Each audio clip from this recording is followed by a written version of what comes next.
Sachez que ce n'est pas de savoir si un jour ils vont être piratés, c'est quand.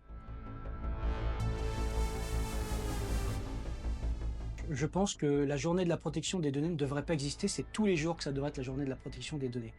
Aujourd'hui, la donnée, c'est le nerf de la guerre. Alors, nerf de la guerre pour les entreprises, mais aussi pour les personnes plutôt malveillantes. Protéger ces données aujourd'hui, c'est pas juste quelque chose qui devrait être optionnel, c'est quelque chose pour lequel tout le monde devrait être sensibilisé et tout le monde devrait comprendre les risques autour de la gestion de la donnée. Comment je partage ma donnée, à qui je la partage, etc. Est-ce que c'est quelque chose que je peux donner facilement? Chaque fois que j'envoie une donnée personnelle au travers d'un mail, d'un partage Google Drive, il faut toujours se poser les bonnes questions à qui je partage cette donnée, comment je la partage et comment surtout elle pourrait être exploitée à des fins malveillantes. Conseil pratique, déjà je dirais, première chose, c'est de ne partager la donnée que si on y est réellement forcé. Votre donnée, ça doit être dans un coffre-fort, votre coffre-fort. Le premier réflexe, c'est quand on vous demande quelque chose, c'est de donner que le strict nécessaire à la personne qui vous le demande. Ça peut être votre banque, ça peut être votre assureur, ça peut être votre plateforme e-commerce.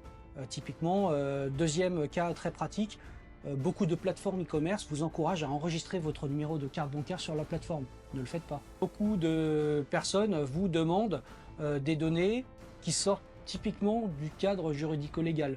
Vous allez louer un appartement par exemple, on vous demande un certain nombre de pièces justificatives, y compris des pièces qui normalement ne sont pas légales. Refusez-le, en expliquant pourquoi vous refusez. Vous pouvez très bien facilement tomber sur un terrain d'entente en montrant que vous êtes très sensible à ça et en même temps que vous êtes aussi conscient, mais dans la limite de ce que la loi impose et autorise. Après, sur votre donnée, il y a une chose de sûr, c'est pour moi ne pas forcément utiliser des solutions de stockage dans du cloud public. Vous pouvez très bien avoir confiance en Google, en Microsoft, mais à un moment donné, vous ne savez pas ce qu'ils font de vos données, où elles sont stockées. Et surtout, pour tout type de plateforme sur laquelle vous partagez de la donnée personnelle, sachez que ce n'est pas de savoir si un jour ils vont être piratés, c'est quand. Stockez vos données chez vous, même si c'est très pratique d'avoir ça en accessible dans du cloud, mais ne mettez dans du cloud que ce qui n'est pas réellement, qui ne relève pas d'un enjeu de sécurité très élevé. Des disques durs, aujourd'hui, il existe des disques durs ou des clés USB qui peuvent être chiffrées. Utilisez des logiciels de chiffrement de données pour bien stocker vos données. Faites des backups, faites des backups, faites des backups. Et testez vos backups. Tant qu'un backup n'a pas été fait et qui n'a pas été testé, ça reste un backup de Schrödinger, c'est-à-dire il marche et il ne marche pas en même temps.